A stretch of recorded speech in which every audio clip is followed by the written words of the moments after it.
Bienvenidos. Quien les saluda nuevamente es José Carlos Romero Rodríguez, abogado de profesión, y esta vez voy a permitirme tocar un tema muy interesante en la vida cotidiana de nuestro país, en realidad el contrato de donación. ¿Qué se entiende primero por donación?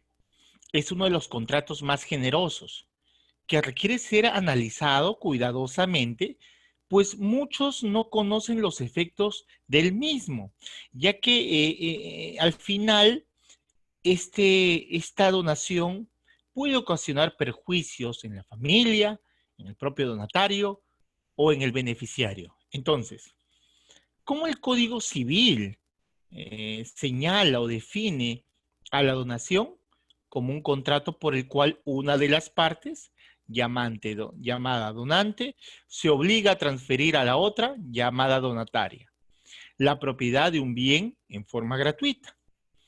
Entonces, viendo y recogiendo obviamente conforme al Código Civil, ¿cuál es el objeto de la donación? Y pueden donarse bienes muebles en general, como computadoras, televisores, automóviles, equipos, etcétera, también como bienes inmuebles, terrenos urbanos o rústicos, departamentos, viviendas, entre otros. Entonces, claramente ante la donación de bienes, muebles o inmuebles, va a haber ciertas clases de la donación o particularidades en ese sentido. Y a pesar que la donación es gratuita, sin embargo puede estar sujeta a condición o modos, por lo que se presenta la siguiente clasificación que voy a referir en la donación pura o simple, llamada así porque la donación no tiene ninguna carga o modo o encargo, ¿no? Ya en acto jurídico ustedes habrán visto los elementos o modalidades del acto, claramente, o el encargo, ¿no? El encargo a hacer, a dar o a no hacer. En este caso, donación pura y simple no tiene ningún encargo, no tiene ningún cargo o modo. Donación remuneratoria, aquella que se otorga para compensar un servicio recibido. Ejemplo, el médico le salva la vida al donante. Tercera, donación condicionada, obligación del donante de transferir un bien si es que el donatario cumple con alguna condición futura e incierta. Ejemplo, si te gradúas de abogado, te dono una laptop, una computadora, etcétera. Entonces, la donación puede ser otorgada en vida a través del contrato respectivo o producirse después de la muerte mediante su testamento. También la donación puede comprender un determinado bien, es decir, la donación singular o todo el patrimonio como donación universal. ¿Cuáles son los efectos jurídicos especiales de la donación? La reversión, la donación con cláusula expresa, en el cual el donante se reserva la facultad de recuperar el bien donado. La reversión, entonces, solo procede cuando es a favor del donante, mas no es permitido a favor de un tercero, en cuyo caso la estipulación sería nula.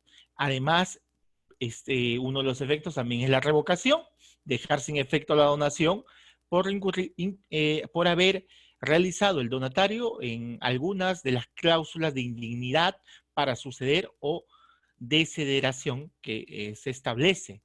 La revocación se debe notificar notarialmente al donatario o a sus herederos dentro de un plazo de 60 días, hechas por el donante, siempre que no haya transcurrido 6 meses a la fecha en que sobrevinieron algunas de las causas referidas, ya que vencido dicho plazo, caduca el derecho del donante para revocarlo.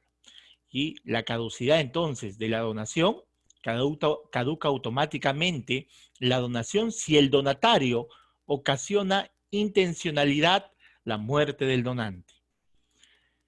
Entonces, como consecuencia, de acuerdo al derecho sucesorio, cuando el donante tiene hijos, solo puede donar un tercio de sus bienes, tercio de libre disposición.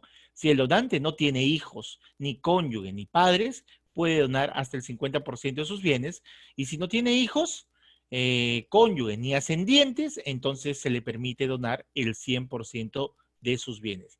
A ello se llama donación inoficiosa, a la parte que exceda a lo permitido, siendo en consecuencia dicho exceso nulo y se tendría que devolver conforme lo señalado, ¿no?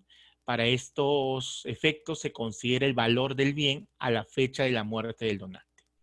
¿Cuál es la formalidad para la validez de la donación?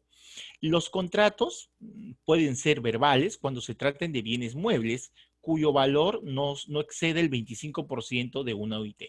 Escritos cuando se trata de bienes muebles cuyo valor excede el 25% de la OIT. Deben realizarse entonces mediante contrato con firma legalizada notarialmente, debiendo especificarse y valorizarse los bienes que se donan bajo pena de nulidad. Por escritura pública, todo bien inmueble, cualquiera sea su valor, con indicación individual del inmueble que se está haciendo materia de donación, a su valor real o a las cargas que debe cumplir el donatario bajo sanción de nulidad. Espero que haya sido de su ayuda. Conmigo será hasta otra oportunidad. Muchas gracias.